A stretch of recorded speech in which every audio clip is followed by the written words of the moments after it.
ચલો મિત્રો, અત્યારે આપણે જે ટોપિક ભણવાના છીએ એ આપણે 11 સાયન્સ ઉપરાંત 12 સાયન્સ ઉપરાંત નીટ, ગુસ્કેટ, જેઈ બધી જગ્યાએ આપણા માટે ખૂબ જ મહત્વનો ટોપિક છે. તો ટોપિકનું એનાલિસિસ તમને કહું સામાન્યતઃ તો આપણે પ્રક્રિયાઓ કરીએ છીએ. સમજો, પ્રક્રિયાઓ કરીએ છીએ તો પ્રક્રિયાઓ કરવા આપણે સામાન્યતઃ દ્રાવણો વાપરીએ. શું વાપરીએ? દ્રાવણો. માનો આપણે પ્રેક્ટિકલ લેબની અંદર એન્ટર થશું અને જોઈશું તો આપણને એમ કહેશે કે ભાઈ 0.5 નોર્મલ હાઇડ્રોક્લોરિક એસિડ લ્યો. શું કહે આપણને? માની લો 0.5 નોર્મલ હાઇડ્રોક્લોરિક એસિડ લો, આવું આપણને કહે. તો હવે આપણે આમાં સમજવું શું? 0.5 નોર્મલ હાઇડ્રોક્લોરિક એસિડ એટલે શું એ આપણને ખબર હોય નહીં તો આપણે પ્રક્રિયા કરવાના કે? સમજો, તો કોઈ પણ વસ્તુ આપણે બનાવવી હોય 0.5 નોર્મલ HCl શું છે? તો એ 0.5 નોર્મલ HCl એ દ્રાવણ છે. શું છે? દ્રાવણ છે. તો એ જે દ્રાવણ છે એ દ્રાવણનો આપણે પ્રક્રિયામાં યુઝ કરવાનો છે. કોઈ પણ પ્રક્રિયાઓ કરીશું એમાં આપણે યુઝ કરવાનો છે કે ભાઈ પ્રક્રિયાની અંદર કોઈ પણ નિપજ કેટલી મળે છે, તો તમે પ્રક્રિયા કેટલો લ્યો છો એની ઉપર નિપજનો આધાર રહે. સમજો, સામાન્ય રીતે ગ્લાસ લીધો હોય, ગ્લાસની અંદર આપણે જે પાણી લીધું હોય એ પાણીમાં આપણે મીઠું ઉમેરીએ તો જેટલું મીઠું વધારે નાખીએ એટલું પાણી વધારે ખારું થાય. સમજાય છે મારી વાત? હવે તમે જેટલું મીઠું ઉમેરશો એટલું પાણી વધારે ખારું થશે. તો એ જે મીઠાનું પ્રમાણ પાણીમાં છે કેટલું છે, આ દરેક વસ્તુ છે અને મીઠાનું પાણી સાથેનું જે જોડાણ છે એને કહેવાય દ્રાવણ. શું કહેવાય? દ્રાવણો. આ આખો જ અભ્યાસ આપણે કરીએ. ચલો કરીએ ટોપિકની શરૂઆત. ચલો જોઈએ તો દ્રાવણ બને કેમ? તો દ્રાવણની અંદર સામાન્યતઃ સમજીએ અભ્યાસ. જો બધી વસ્તુનું માપન કરીએ છીએ એ ટોપિક પછી લઈએ. પહેલા તો દ્રાવણ શું છે એ જોઈ લઈએ, પછી આપણે એને માપવાનું આ તે એકમો આ બધો અભ્યાસ પછી કરીશું. તો દ્રાવણ શું છે? આપણે માની લો કોઈ દ્રાવણ બનાવવું છે, કઈ રીતના બનાવી શકાય, શું હોય છે અંદર દ્રાવણની અંદર. માની લો એક ગ્લાસ લીધો. શું લીધું? ગ્લાસ. ગ્લાસની અંદર પાણી ભર્યું. શું ભર્યું તમે? પાણી ભર્યું. શું ભર્યું? પાણી. હવે એની અંદર તમે મીઠું એટલે હું સોડિયમ ક્લોરાઇડ NaCl મીઠું અંદર ઉમેરો. કોનામાં ઉમેર્યું? પાણી લીધું, પાણીમાં તમે શું ઉમેર્યું? મીઠું, નમક NaCl ઉમેર્યું. હવે NaCl તમે ઉમેર્યું. આ જે વસ્તુ બની આ બન્યું મીઠાનું દ્રાવણ. કોનું દ્રાવણ? મીઠાનું દ્રાવણ. હવે આ દ્રાવણ વસ્તુ છે કોના દ્વારા બની? તો આપણે જોયું મીઠાનું દ્રાવણ બન્યું તો બે વસ્તુથી બન્યું. એક પાણી લીધું અને એક મીઠું એટલે એને સોડિયમ ક્લોરાઇડ NaCl લીધું. હવે આની અંદર આપણે કયું વધારે લીધું? તો પાણી વધારે લીધું. પાણી વધારે લઈશું અને મીઠું કેવું લઈશું? ઓછું લઈશું. તો NaCl મીઠું કેવું લીધું? ઓછું લીધું. તો જે ઓછું લીધું છે એને કહેવાય દ્રાવ્ય. તો જેનું પ્રમાણ, ધ્યાન આપજો, જેનું પ્રમાણ ઓછું હોય, કેવું હોય? ઓછું હોય, એને શું કહેવાય? દ્રાવ્ય કહેવાય. અહીંયા દ્રાવ્ય કોણ છે? મીઠું NaCl છે. પછી દ્રાવક જેનું પ્રમાણ વધારે હોય. કેવું હોય? વધારે હોય. બે વસ્તુ આપણે લેવાના, ઘટકો ટોટલ કેટલા લેવાના? બે ઘટકો. હવે બે ઘટકોનું મિશ્રણ કરવાનું છે આપણે તો જ બનવાનું છે દ્રાવણ. તો બે ઘટકોની અંદર આપણે અહીંયા એક્ઝામ્પલમાં કોના ઘટક લીધા? મીઠું લીધું ને પાણી લીધું. બે ઘટકો લીધા. બે ઘટકમાં કયો ઘટક ઓછો હતો? તો મીઠું ઓછું હતું. કયો ઘટક વધારે હતો? તો કે પાણી વધારે હતું. તો જે ઓછું લીધું છે, જે ઘટક આપણે કેવો લીધો છે? ઓછો લીધો છે, એને આપણે નામ આપીશું દ્રાવ્ય. તો જેનું પ્રમાણ કેવું હોય? ઓછું હોય.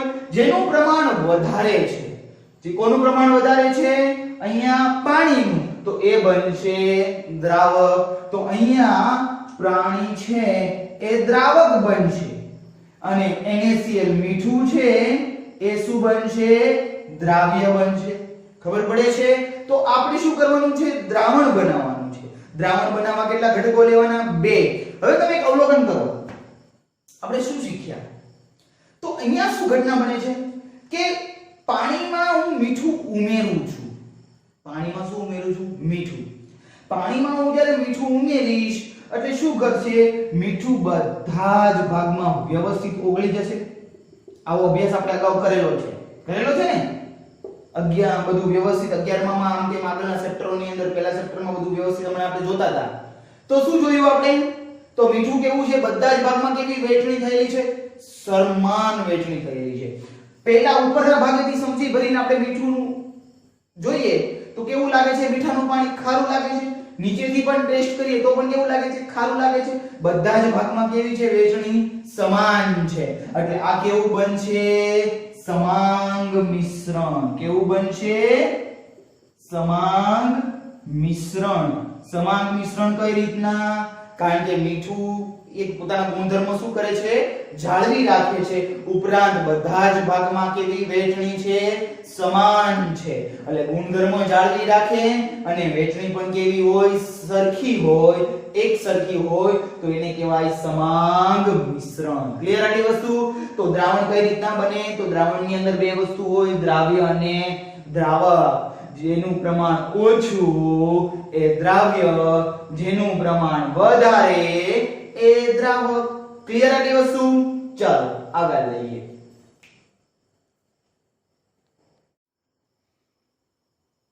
ચલો મિત્રો આગળનો ટોપિક લઈએ હવે આગળનો ટોપિક એવો છે કે માની લો કે આપણને કોઈ એમ પૂછે કે ભાઈ તમારું વજન કેટલું તો આપણે એમ કહીએ કે ભાઈ મારું વજન 50 કિલોગ્રામ શું કહીએ ભાઈ 50 કિલોગ્રામ તો વાહે શું વાપરીએ કિલોગ્રામ વાપરીએ એમ દરેક વસ્તુઓની અંદર કંઈક માપવા માટે એકમો હોય છે આપણે બધું જોયું છે અગાઉના અભ્યાસમાં ફિઝિક્સમાં કે એમ તેમ બધી જગ્યાએ દરેક વસ્તુને માપવા માટે શું હોય એકમો હોય હવે સમજો માની લો બે ભાઈ છે એક છે કાનજીભાઈ એક છે નાનજીભાઈ હવે કાનજીભાઈને હું એમ કહું છું કે ભાઈ કાનજીભાઈ તમે મીઠાનું પાણી બનાવજો નાનજીભાઈને એમ કહું છું કે ભાઈ તમે મીઠાનું પાણી બનાવજો તો કાનજીભાઈ અને નાનજીભાઈ પોતપોતાના ઘરે ગયા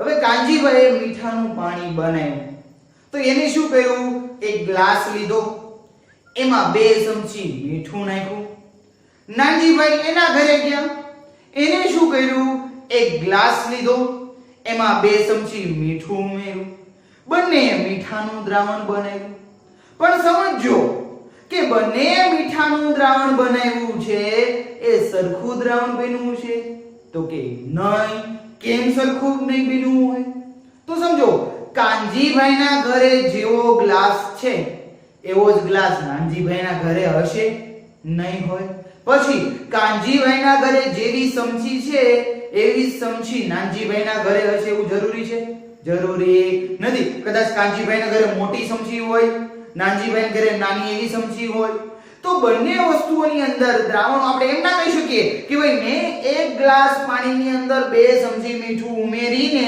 મીઠાનું દ્રાવણ બનાવ્યું એવું કહી શકાય નહીં તો શું કેવું પડે તો ભાઈ મીઠું ઉમેરવું છે તો કેટલું મીઠું ઉમેરવું છે તો એની માટેના અલગ અલગ એકમો છે સાંદ્રતા માપવા માટેના તો પહેલી વસ્તુ આપણે ક્લિયર કરીએ કે સાંદ્રતા માપવા માટે કઈ રીતના સાંદ્રતા માપવી તો જેમે તમે જે એક ગ્લાસ પાણીનો લીધો છે એની અંદર તમે મીઠું એટલે કે સોડિયમ ક્લોરાઇડ અંદર ઉમેર્યું છે શું ઉમેર્યું છે મીઠું કેટલા પ્રમાણમાં મીઠું ઉમેર્યું છે અને એની સાંદ્રતા શું બને છે એ સાંદ્રતા માપવા માટેના અલગ અલગ એકમો છે ટોટલ આપણે 3 ને 3 6 ને 7 8 એકમ આપણે ભણવાના છે પહેલો એકમનું નામ છે મોલારિટી બીજા એકમનું નામ છે મોલાલિટી શબ્દો ઉપર ધ્યાન રાખજો. મોલાલિટી. જો માં રી અને લી બે તફાવત છે. મોલાલિટી. પછી આવે છે નોર્માલિટી. પછી આવે છે percentage of, અને ટકાવારી હોય ને percentage ઇંગ્લિશમાં કહેવાય. weight per weight. weight એટલે વજન. ગુજરાતીમાં કહેવા બેસું તો વજનથી ટકાવારી. અને ટકા કહીએ ને આપણે ગુજરાતીમાં percentage. આપણે પૂછીએ ભાઈ તારે 10માં કેટલા percentage આવ્યા હતા, અથવા કોઈ ગુજરાતીમાં એમ પૂછે ભાઈ 10માં કેટલા ટકા આવ્યા હતા, તો આ percentage છે. percentage of weight per weight. W એટલે weight. weight એટલે વજન. વજનને ઇંગ્લિશમાં weight કહેવાય. તો percentage of weight per weight. પછી આવે છે percentage of volume per volume. volume એટલે કદ. વોલ્યુમ એટલે હું કદ. પહેલામાં વજન લેવાનું અને આમાં કદ લેવાનું. તો આમાં છે percentage of volume per volume. આમાં શું છે percentage of weight per weight. એટલે ગુજરાતીમાં જોડે જોડે લખી નાખું તમારા ધ્યાનમાં આવે. વજનથી ટકાવારી. કોનાથી? વજનથી ટકાવારી. અને આ કદથી ટકાવારી.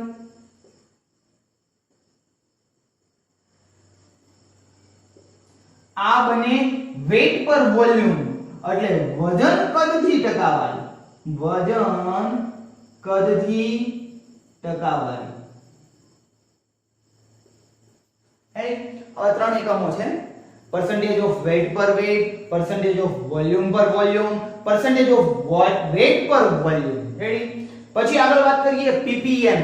ppm નું આખું નામ થાય parts per million. parts per million એટલે મિલિયન નો એક ભાગ. ખૂબ જ સૂક્ષ્મ ppm વસ્તુ છે. બહુ નાની એવી વસ્તુઓ માપવાની હોય, જેમ કે પાણીની અંદર ક્ષારનું પ્રમાણ માપવું હોય તો એ ppm માં મપાય, કારણ કે બહુ ખૂબ જ ઓછો ક્ષાર હોય એટલા માટે. પછી આવે છે મોલ અંશ. તો આટલા એકમો આપણે આગલા અભ્યાસની અંદર શીખવાના છે. તો આ એકમો આપણે શીખવા હોય તો અમુક વસ્તુઓ આપણે ક્લિયર કરવી પડશે. જેમ કે કઈ વસ્તુ આપણે ક્લિયર કરીશું જોઈએ. પહેલી વસ્તુ ક્લિયર કરવી પડે એમ છે, જેનું નામ છે, આટલું ક્લિયર આટલું લખી નાખજો. આગળ વધીએ. આપણે ક્લિયર કરવાની વસ્તુ છે જે છે પહેલા આવે છે પરમાણુ ભાર.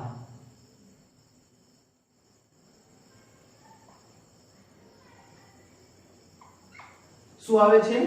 પરમાણુ ભાર. તો જે મહત્વના પરમાણુ છે એના પરમાણુ ભાર હું તમને લખી દઉં છું. જે આપણે કાલનો લેક્ચર લઈએ ને એ પહેલા તૈયાર હોવું જોઈએ, કારણ કે પરમાણુ ભાર બધી જ જગ્યાએ કામમાં આવશે. બધી જ જગ્યાએ. અબાઉટ ધ નીટ પણ, નીટ, જેઈ, ગુજરાત બોર્ડ બધે. રેડી? તો પરમાણુ ભાર હું મહત્વના દરેકના પરમાણુ ભાર લખું છું, જે તમારે યાદ રાખવાના છે. હાઇડ્રોજન માટેનો પરમાણુ ભાર 1, helium, lithium, barium, boron, carbon. Carbon માટેનો 12, નાઇટ્રોજન માટેના 14, ઓક્સિજન માટેના 16, oxygen, fluorine, neon, sodium, sodium માટેનું 23, સોડિયમ. પછી મેગ્નેશિયમ, એલ્યુમિનિયમ, સિલિકોન, ફોસ્ફરસ, પી, ફોસ્ફરસ 32, ફોસ્ફરસ, સલ્ફર,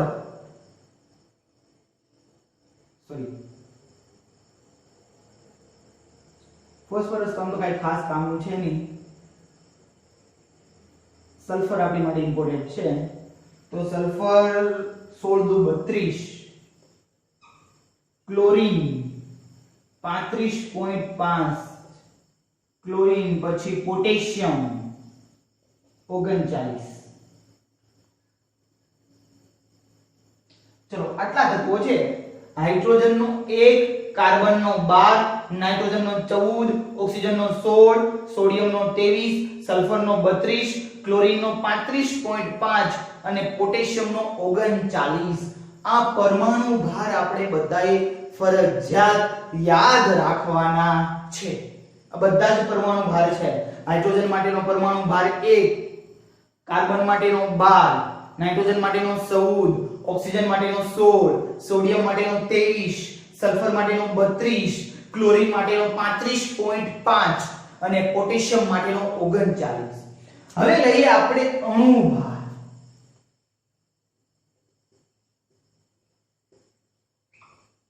અણુ ભાર શોધવો હોય તો કેમ શોધાય?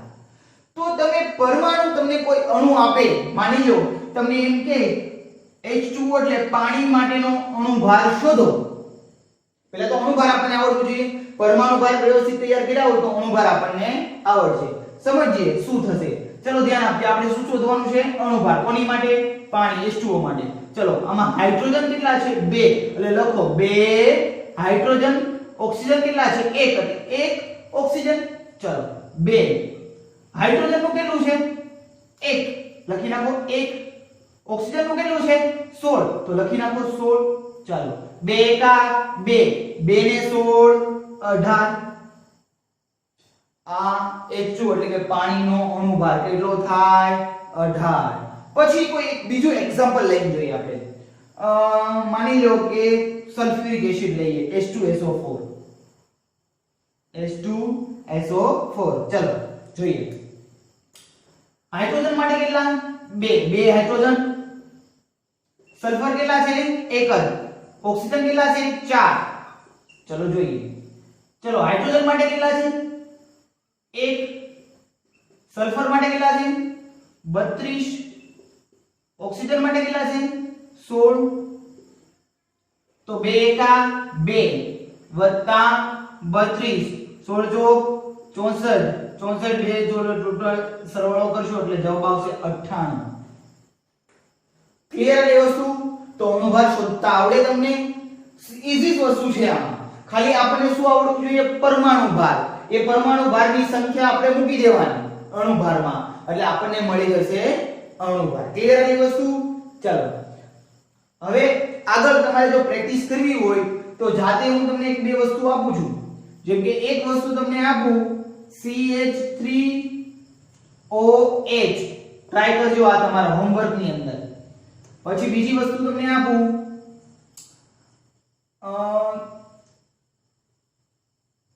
HNO3 nitric acid. ત્રીજી વસ્તુ તમને આપું CH3COOH. ચલો આ ત્રણ વસ્તુ તમે તમારી જાતે હોમવર્કમાં ટ્રાય કરજો.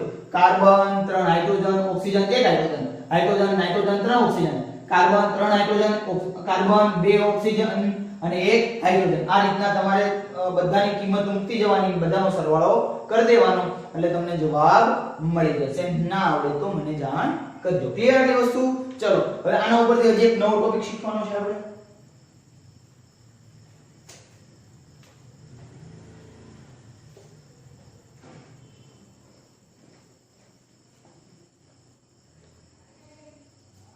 હવે જે નવો ટોપિક શીખવાનું છે એનું નામ છે મોલ. તો એક વસ્તુ આપણને એમ કહેશે કે ભાઈ 5 મોલ નાઇટ્રોજન વાયુ લેતા. તો મોલ શું એ આપણને ખબર હોવી જોઈએ. તો મોલ માટેનું સૂત્ર છે જે આપણે યાદ રાખવાનું છે. મોલ બરાબર વજન છેદમાં અણુ ભાર. મોલ એટલે શું? વજન છેદમાં અણુ ભાર. આ સૂત્ર આપણે યાદ રાખવાનું છે. એક એક્ઝામ્પલ લઈને જોઈએ આપણે. માની લો આપણને એમ કહેવામાં આવ્યું છે કે 90 ગ્રામ પાણીના મોલ કેટલા? ચલો જોઈએ. તો 90 ગ્રામ પાણીના મોલ કેટલા? આવું કોઈ વસ્તુ આપણને પૂછી નાખી તો શું કરશું? તો જો મોલ શોધવા છે તો મોલ લખો. વજન કેટલું આપણને આપી દીધું? 90 આપી દીધું. અણુ ભાર, પાણીનો અણુ ભાર આપણે શોધો. કેટલો મળ્યો? 18. ચલો 90 ભાગ્યા 18 કરો. શું જવાબ આવે? 18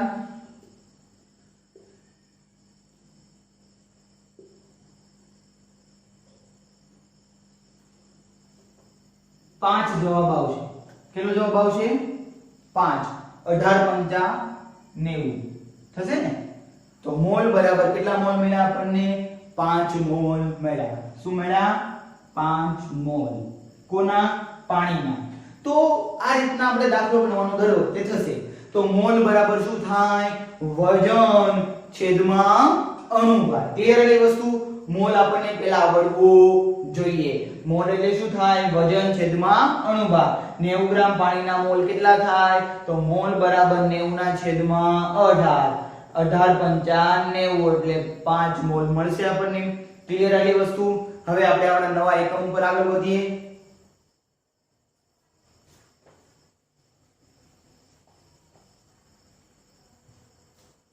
હવે જોઈએ પહેલો એકમ જેનું નામ છે મોલારિટી.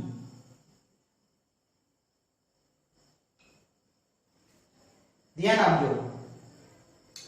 મોલારિટી શોધવી હોય તો એની માટેના બે સૂત્ર તમને લખો, બંને યાદ રાખવાના છે. મોલારિટી બરાબર 1000 ગુણ્યા દ્રાવ્યનું વજન ગ્રામમાં. શેમાં લેવાનું છે? ગ્રામમાં.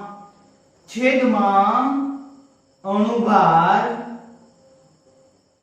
ગુણ્યા દ્રાવકનું કદ ml માં. આ સૂત્ર 1 છે. પછી આવું નવું એક સૂત્ર બનાવવું હોય મોલારિટી માટેનું તો બનાવાય વજન, દ્રાવ્યનું વજન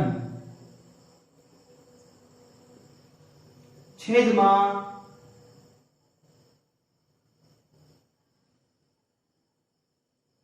દ્રાવકનું કદ લીટરમાં. જો આ બે સૂત્ર છે. મોલારિટી હોય શોધવી હોય તો 1000 ગુણ્યા દ્રાવ્યનું વજન ગ્રામમાં છેદમાં અણુભાર ગુણ્યા દ્રાવકનું કદ ml માં. તો જોઈએ દ્રાવ્યનું વજન લઈશું. સોરી, દ્રાવ્યનું વજન નહીં લઈએ આપણે, ડાયરેક્ટ અહીંયા મોલ જ લઈશું. શું લઈએ? મોલ. મોલ છેદમાં દ્રાવકનું કદ લીટરમાં. શું? મોલ. મોલ આપણને ખબર હોય તો મોલ છેદમાં દ્રાવકનું કદ લીટરમાં ભાગી નાખો એટલે ડાયરેક્ટ મળી જાય તમને મોલારિટી. તો આ બે સૂત્ર છે. મોલારિટી બરાબર 1000 ગુણ્યા દ્રાવ્યનું વજન ગ્રામમાં છેદમાં અણુભાર ગુણ્યા દ્રાવકનું કદ ml માં. એવી જ રીતના મોલારિટી માટેનું બીજું સૂત્ર મોલ છેદમાં દ્રાવકનું કદ લીટરમાં. આ બંને સૂત્રનો ઉપયોગ આપણે કરવાનો છે. ચલો આગળ લઈએ દાખલો. ચલો મિત્રો એક દાખલો લઈએ આપણે એ પ્રકારનો. માની લો એક દાખલો એવો આપ્યો તમને કે 40 ગ્રામ NaCl. કેટલા ગ્રામ છે? 40 ગ્રામ મીઠું NaCl છે ને 600 ml પાણીમાં દ્રાવ્ય કરતા મળતા દ્રાવણની સાંદ્રતા મોલારિટીમાં શોધો. તો પેલું કામ શું કરવાનું? મોલારિટીનું સૂત્ર જોવાનું. મોલારિટી બરાબર 1000 ગુણ્યા દ્રાવ્યનું વજન ગ્રામમાં છેદમાં અણુભાર ગુણ્યા દ્રાવકનું કદ ml માં. ચલો પહેલા તો આપણને ખબર હોવી જોઈએ કે આમાં દ્રાવ્ય કોણ અને દ્રાવક કોણ. ઓછું હોય એ દ્રાવ્ય, દ્રાવ્યનું વજન ઓછું કોણ આમાં? તો 40 ઓછા છે તો 40 ગ્રામ NaCl મીઠું દ્રાવ્ય થયું. તો દ્રાવ્યનું વજન એમાં છે ગ્રામમાં જ માંગ્યું છે ને અહીંયા આપણને કેમ આપ્યું છે? ગ્રામમાં. તો લખી નાખો કે દ્રાવ્યનું વજન ગ્રામમાં કેટલું? 40. તો લખી નાખો 1000 ગુણ્યા 40. લખી નાખા 40. ચાલો આગળ વધીએ. પછી 600 ml પાણીમાં દ્રાવ્ય કરતા મળતા દ્રાવણની સાંદ્રતા એમાં શોધવાની છે મોલારિટીમાં.